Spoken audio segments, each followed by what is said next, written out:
Charji and you're watching EduFun with Prita. जैसा कि आपको सबको पता ही चल गया है कि अभी जो CBSE का एग्जाम है वो 1 से 15 जुलाई के बीच में होगा। सो जो ज्योग्राफी का पेपर आप सबका छूट गया है वो बहुत जल्दी होगा। सो इसीलिए अब हम करेंगे जो चैप्टर 3 है population composition. So what this chapter is all about? This chapter is about the sex ratio of male and female in a country. तो इसके natural advantages and disadvantages भी है। As being a female, we have many advantages in our life. जैसे ये natural advantage है कि हम लोग बहुत ज्यादा resistance है, हम लोग के अंदर रेजिस्टेंस कैपेबिलिटी बहुत ज्यादा है, हम बहुत सारे काम कर सकते हैं, लाइक हेवी वर्क नहीं कर सकते हैं। Emotionally we are much more stable than boys. But social advantage is that हमारा जो सोसाइटी है इंडिया का, इट्स अ पेट्रियार्क सोसाइटी। यहाँ पे और in simple words it's better to say कि it's a male dominated society. So यहाँ पे देख सकते हैं कि सोशल एडवांटेज नहीं है हमारे पास क्या है, नेचुरल एडवांटेज है। हमारी जो रेजिस्टेंस कैपेबिलिटी बहुत ज्यादा है, इवन दर्द को हम बहुत ज्यादा सह सकते हैं। ये साइंटिफिकली प्रूवन है कि गर्ल्स की, जो लेडीज की जो रेजिस्टेंस कैपेबिलिटी है वो बॉयज से ज्यादा है। तो अब हम देखेंगे कि जो सेक्स रेशियो किसे कहा गया है। सेक्स रेशियो कहा गया है नंबर ऑफ वुमेन और फीमेल्स पर 100 और 1000 males in simple word definition. But ये डिफर होता है, लाइक सेक्स रेशियो का डेफिनेशन वर्ल्ड के हिसाब से अगर ले तो ये है नंबर ऑफ फीमेल पर 1000 मेल, ठीक है। लेकिन इंडिया में ये उल्टा है, नंबर ऑफ मेल पर 1000 फीमेल। ये जो डेफिनेशन है ये उल्टा हो जाता है। लाइक यहाँ पे आप देख सकते हैं, अगर ऐसे लिख के आएंगे एग्जाम में, एग्जामिनर बहुत खुश हो जाएगा। आपके बुक पे भी यही एग्जाम्पल दिया हुआ है ऐसे ही कि mail population divided by female population into 1000। ये है वर्ल्ड का और ये है इंडिया का। सेक्स रेशियो को हम लोग कैसे काउंट करते हैं। देन इट कम्स कि अगर आपको पूछा जाए, ये बहुत ज्यादा फ्रीक्वेंटली आस्क्ड क्वेश्चन है कि कौन सा कंट्री ऐसा है जहां पे सेक्स रेशियो फीमेल्स के लिए फेवरेबल है, सबसे ज्यादा है फीमेल्स के लिए, तो इट इज लाटविया। यहाँ पे 85 मेल्स पर 100 फीमेल्स हैं। लाइक इट मीन्स दैट अगर हम लोग इसमें देखें तो इट इज 850 मेल्स पर 1000 फीमेल्स। और अगर यहाँ पे देखें कतार में, तो कतार में ये नेगेटिव है बिकॉज इट इज 311 मेल्स पर 100 फीमेल्स। तो ये क्या है, अनफेवरेबल है और ये फेवरेबल है, मतलब this is positive and this is negative. और इंडिया का अगर देखें हम लोग तो इंडिया का है 932 फीमेल्स पर 1000 मेल्स, 932 फीमेल्स। अब now you just go and find it out India के कौन से स्टेट में फीमेल्स का जो मतलब सेक्स रेशियो है वो अनफेवरेबल है, जो मतलब नेगेटिव है for females. Just go and find it out. Then it is कि अगर हम लोग वर्ल्ड स्केल में देखें कि यूएन, यूनाइटेड नेशंस ऑर्गेनाइजेशन के अकॉर्डिंग में, then we will find out that 139 countries have favorable sex ratio, whereas 72 countries have unfavorable sex ratio. अब हम देखेंगे कि कौन से जगह में लो पॉपुलेशन और हाई पॉपुलेशन है, like continent wise if we see, और वहां के कंटिनेंट के कौन से कंट्रीज में ये पॉपुलेशन जो है लो या नेगेटिव या हाई या पॉजिटिव है। So first of all it is Asia, our very own Asia, जिस कंटिनेंट में हम हैं। तो यहाँ पे कहाँ पे कम है, चाइना में, इंडिया में, सऊदी अरेबिया में, पाकिस्तान में और अफगानिस्तान में। यहाँ पे क्या है, जो सेक्स रेशियो है वो बहुत ज्यादा इनफेवरेबल है या फिर नेगेटिव है. सो इट इज इनफेवरेबल और नेगेटिव. और अगर हम देखें कि कौन से कंट्रीज में ये ज्यादा है, हाई है, मतलब पॉजिटिव या फेवरेबल है, तो it is mainly in the continent of Europe, specially Russia, क्योंकि हम लोग जानते हैं यूरोप का मैक्सिमम जगह, रशिया का कुछ पार्ट एशिया में भी आता है. सो बेसिकली रशिया में जो पॉपुलेशन है वहां पे मेल माइनॉरिटीज में है, फीमेल जो है मेजॉरिटी में है. तो आप लोग ये भी पता कीजिए कि कौन से कंट्री में जो लाइक हमारा जैसे लोकसभा या राज्यसभा पार्लियामेंट जो है वहां पे लाइक फीमेल्स पार्टिसिपेशन का एक परसेंटेज रहता है. तो ये कौन सी कंट्री है जहाँ पे फीमेल पार्टिसिपेशन सबसे ज्यादा है पार्लियामेंट में या पॉलिटिक्स में. मैं इस वीडियो के लास्ट में आपको आंसर बोलूंगी. सो देन हम आएंगे नेक्स्ट टॉपिक में, that is the age structure. So age structure 3 types का होता है. First is 0 to 14. So this is the depending population और डिपेंडेंट पॉपुलेशन. और फिर आता है 15 to 59. सो बेसिकली अब आप जो भी देख रहे हैं ये वीडियो, मैक्सिमम स्टूडेंट्स हम लोग क्या है, वर्किंग पॉपुलेशन. हम क्या करते हैं, हम काम करते हैं because we are able to do work.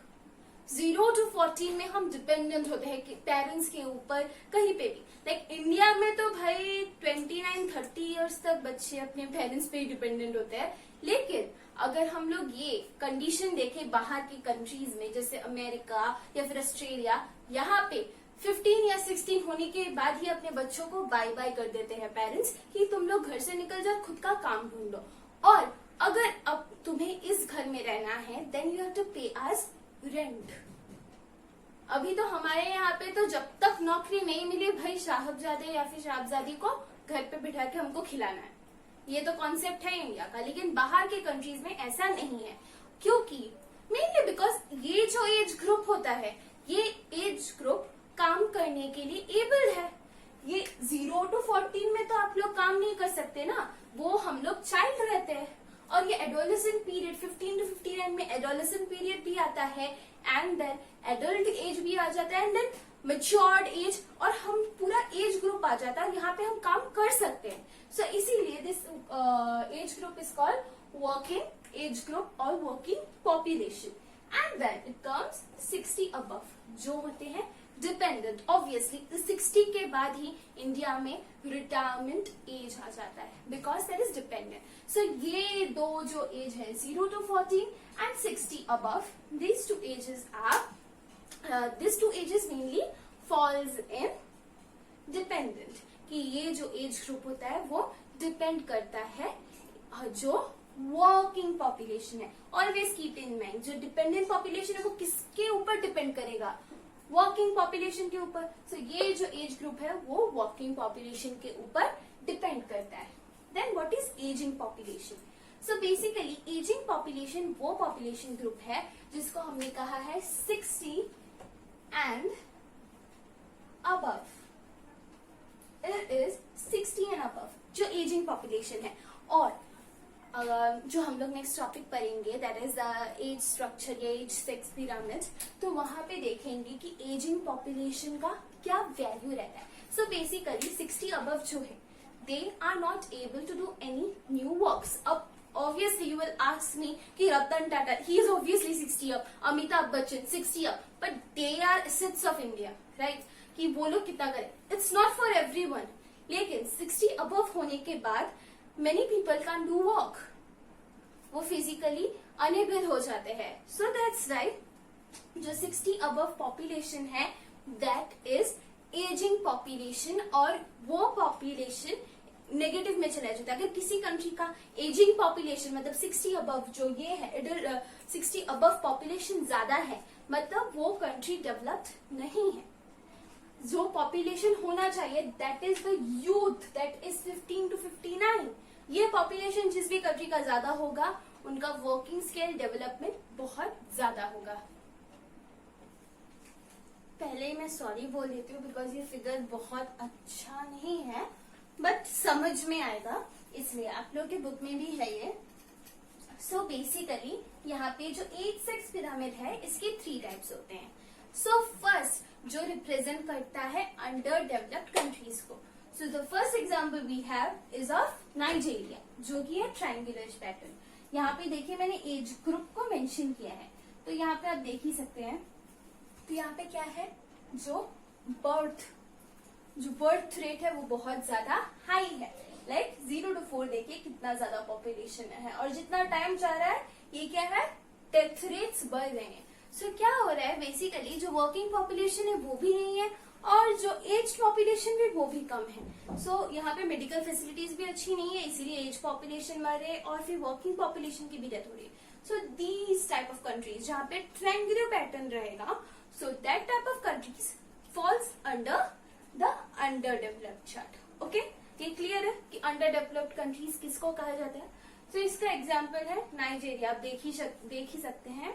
Even अगर हम लोग एशिया में देखेंगे तो अंडर डेवलप्ड कंट्रीज में एग्जाम्पल आएगा किसका, बांग्लादेश का, या फिर अफ्रीका में जो रेन फॉरेस्ट ट्राइब्स है वहां पे भी आएंगे। नाइजीरिया तो वहीं का है, तो वहां का भी एग्जाम्पल आप दे सकते हैं। सो अंडर डेवलप्ड कंट्रीज जो भी है उनका जो 8 सेक्स पिरामिड होगा वो इससे सिमिलर होगा।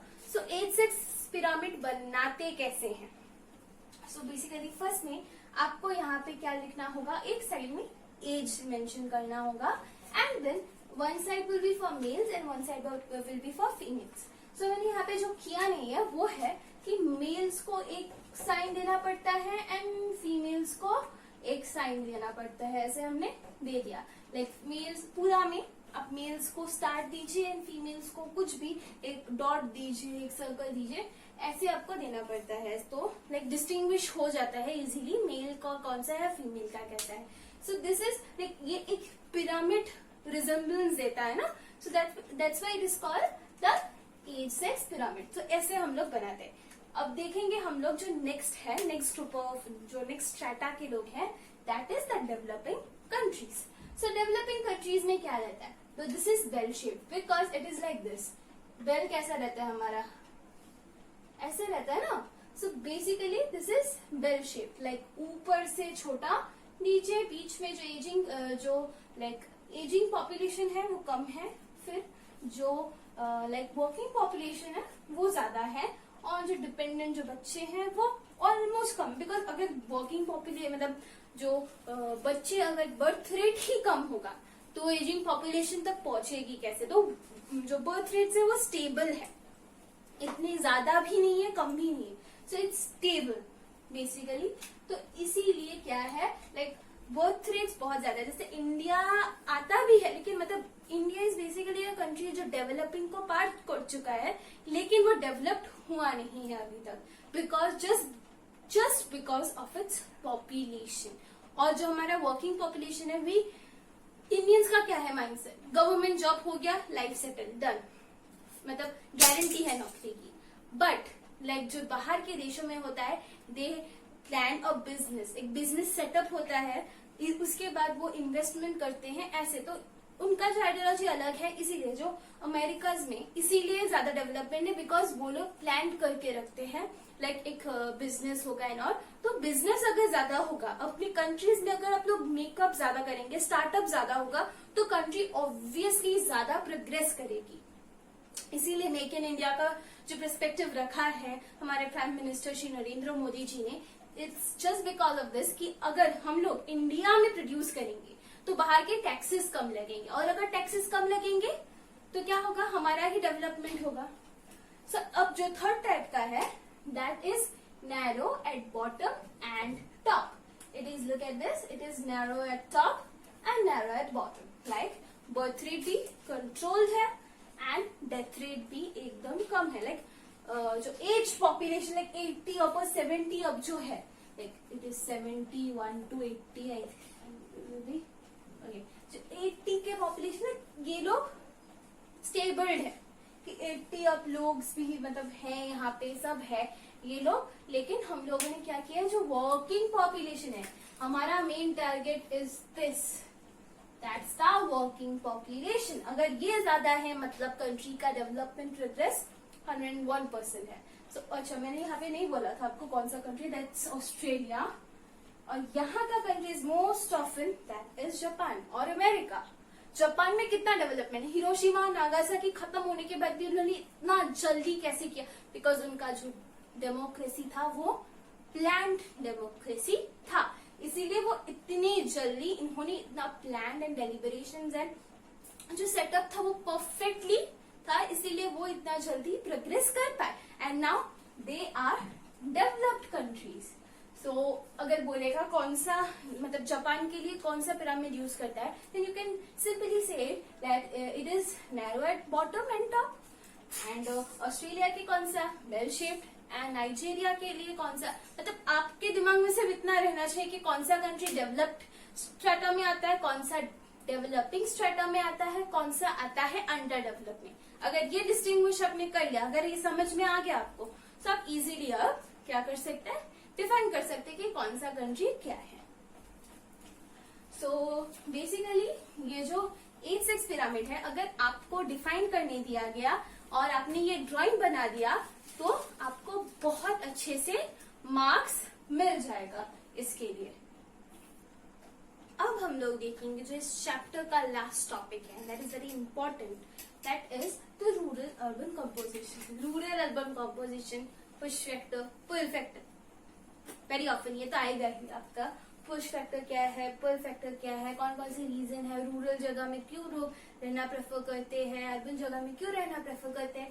That means push and pull factor उसी पे पॉपुलेशन डिपेंड करता है. लाइक अर्बन जगह में, रूरल जगह में क्या देखेंगे हम लोग, जो फीमेल पॉपुलेशन ज्यादा है, एंड अर्बन जगह में mail population, because of work opportunity and migration on the basis of work. और रूरल जगह में because migration on the basis of marriage. और जो ऐसी women रहती हैं, because wives रहती हैं, husband चले जाते हैं वर्क के लिए, वर्क बेसिस के लिए अर्बन जगह में, because लेबर पॉपुलेशन क्या है इंडिया में ज्यादा. सो इसीलिए इवन सिर्फ इंडिया में नहीं, रशिया का क्यों पॉपुलेशन हम अगर देखें, क्यों फीमेल पॉपुलेशन ज्यादा है मेल से, बिकॉज रशिया से लोगों ने क्या किया, माइग्रेशन किया. क्योंकि रशिया का एक पास्ट है, रशिया का एक पास्ट है, वो पास्ट क्या है, वहां पे क्या कैपिटलिज्म नहीं फॉलो नहीं किया जाता था, वहां पे सोशलिज्म फॉलो किया जाता था. सो इसी वजह से क्या हुआ, माइग्रेशन हुआ. सो अब रूरल अर्बन का एक और फैक्टर क्या है, that is literacy. So let's have a look in the definition of literacy and keep this in mind that you have to learn this definition because ये question आएगा, what is literacy rate or what is like which age group should be literate in our country. So basically in India, literacy rate denotes the percentage of population above 7 years of age who is able to read. Look at this, read, write and have the ability to do arithmetic calculations with understanding. Like उसको लिखना आना चाहिए, उसका जो language होगा, पढ़ना आना चाहिए, उसका जो लैंग्वेज होगा, कोई भी एक लैंग्वेज, हाँ कोई भी एक लैंग्वेज, हिंदी, असमीज, बंगाली, पंजाबी, तमिल, तेलुगु, कुछ भी एक language you need to learn to read and write and can do the basic arithmetic. A basic arithmetic like 2 plus 2 is equal to 4. Like 7 years के above. अब 7 years के above तो हम लोग स्कूल में भी एडमिशन हो जाता है ना बच्चों का. That's right. जो पॉपुलेशन है वो 7 years से above जितने पॉपुलेशन क्या कर पाएंगे, अगर पढ़ाई कर पाएंगे तो sorry read write and do arithmetic, अगर वो कर पाएंगे, अरिथमेटिक रीड राइट कर पाएंगे, तब वो लिटरेट, उसका लिटरेसी रेट देखा जाएगा. अब अगर इंडिया में हम देखें, जो सबसे एक कंट्री लाइक एक इंडिया एक कंट्री है, वहां पे लाइक डिफरेंट स्टेट्स, अब कौन से स्टेट के कौन से जगह में, कौन से टाउन में या सिटी में अगर हमको देखना है जो 100% लिटरेसी रेट कहाँ है इंडिया में. 100% अगर लिटरेसी रेट देखे तो कोई स्टेट नहीं है जहाँ पे 100% लिटरेसी रेट है, लेकिन एक जगह है जहाँ पे आपको 100% लिटरेसी रेट मिलेगा, and that is the first town of India pertaining 100% literacy rate, that is Alappuzha. This is Alappuzha, जहाँ पे 100% लिटरेसी रेट है. साउथ का एक गांव है, वहाँ पे 100% लिटरेसी रेट है। ये आप याद रखिए, इट्स फॉर जनरल नॉलेज, आपको क्वेश्चन में नहीं पूछेगा, आपके बुक में भी नहीं है, but just to keep this in mind. So literacy rate से ही पता चलता है कि जो लाइक पॉपुलेशन है वो कितनी डेवलप्ड है, कंट्री कितनी डेवलप्ड है। अब हम लोग देखेंगे जो ऑक्यूपेशनल स्ट्रक्चर। जब हमने देखा था जो एज का जो हमने पिरामिड बनाया था, लाइक फिर वहां पे भी देखा था कि कौन सा डिपेंडिंग होता है, कौन सा वर्किंग पॉपुलेशन होता है। सो ऑक्यूपेशनल स्ट्रक्चर में आपका जो वर्किंग पॉपुलेशन आता है, दैट इज वर्किंग पॉपुलेशन। जो वर्किंग पॉपुलेशन आता है 15 to 59, ये ग्रुप आता है आपका जो ऑक्यूपेशनल स्ट्रक्चर में है, because they mainly does the work. और इस एज के दौरान आपको माइग्रेशंस मेनली दिखाई देंगे, बिकॉज इसी लाइक 15 ईयर्स के अबव आप लाइक 10th का एग्जाम देते हो, उसके बाद आप क्या करते हो, माइग्रेट करते हो for further better studies. 12th के बाद भी आप लोग क्या करेंगे, फॉर फर्दर बेटर स्टडीज आप लोग क्या करेंगे, माइग्रेशन करेंगे। उसके बाद नौकरी के लिए माइग्रेशन, बेटर अपॉर्चुनिटीज के लिए माइग्रेशन। सो इस एज ग्रुप में लाइक 15 to 59 में आपका माइग्रेशन मेनली होता है। बचपन में भी होता है, बिकॉज आपके पेरेंट्स जहाँ पे अगर मतलब बिकॉज आपके पेरेंट्स उस टाइम क्या होते हैं, वो लोग ऑक्यूपेशनल स्ट्रक्चर या फिर वर्किंग पॉपुलेशन के अंडर आते हैं, इसीलिए तब उनके साथ आप माइग्रेट करते हैं। सो जो 0 to 14 ईयर्स का ग्रुप एज ग्रुप है वो पेरेंट्स के ऊपर डिपेंडेंट है, और पेरेंट्स जहाँ पे जाएंगे वो भी वहां पे जाएंगे। लेकिन आफ्टर 60 एंड अबव जो एज ग्रुप है वो लोग जनरली क्या होते हैं, रिटायरमेंट एज होता है। रिटायरमेंट एज में लोग क्या करते हैं, ज्यादा प्रेफर करते हैं घर पे रहना, कहीं पे एक जगह पे सेटल करना, बिकॉज ना ही उनकी बॉडी सपोर्ट देती है उनको, और ना ही लाइक वो लोग ज्यादा ट्रैवल भी नहीं कर पाते, because of their physical structure वो वीक हो जाते हैं, दैट्स वाई।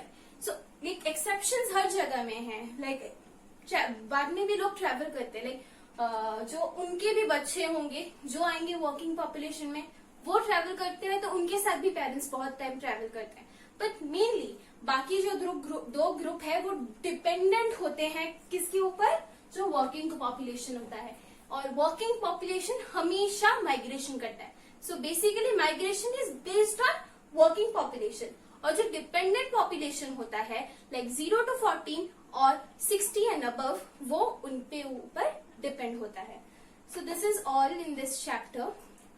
जैसे कि आप सब लोग जानते हैं कि 1 से 15 जुलाई के अंदर आपका एग्जाम आएगा, तो सब लोग प्रिपेयर कीजिए घर पे। अभी से पैनिक होने की जरूरत नहीं है कि लाइक हमने इतना दिन नहीं पढ़ा है, बिकॉज आई नो किसी ने नहीं पढ़ा होगा, क्लास 12 के बच्चों ने बहुत लाइक सब लोग अभी चिल कर लेते हैं, बिकॉज बहुत लोगों ने ये भी सोच लिया होगा कि एग्जाम्स नहीं होंगे। बट डरने की कोई बात नहीं है, अगर अभी से प्रिपरेशन करेंगे धीरे धीरे धीरे धीरे, रोज 1 घंटा पढ़िए, आपका ऑब्वियसली पूरा चैप्टर खत्म हो जाएगा। सबका 1 या 2 एग्जाम्स बाकी होगा, उससे ज्यादा तो कोई किसी का एग्जाम बाकी नहीं होगा। सो आप धीरे धीरे पढ़िए और बहुत अच्छे से ये एग्जाम पार हो जाएगा। आई नो कि बीच में गैप्स भी नहीं होगी, इसलिए सबको डर लग रहा है, पर धीरे धीरे अगर आप लोग पढ़ेंगे और एवरी डे 1 आवर टाइम देंगे अच्छे से, तो श्योरली ये एग्जाम बहुत अच्छे से जाएगा आपका। Thanks for watching my video. Please do like, share and subscribe, और नीचे जो सब्सक्राइब बटन है उसे प्लीज क्लिक कर दीजिए।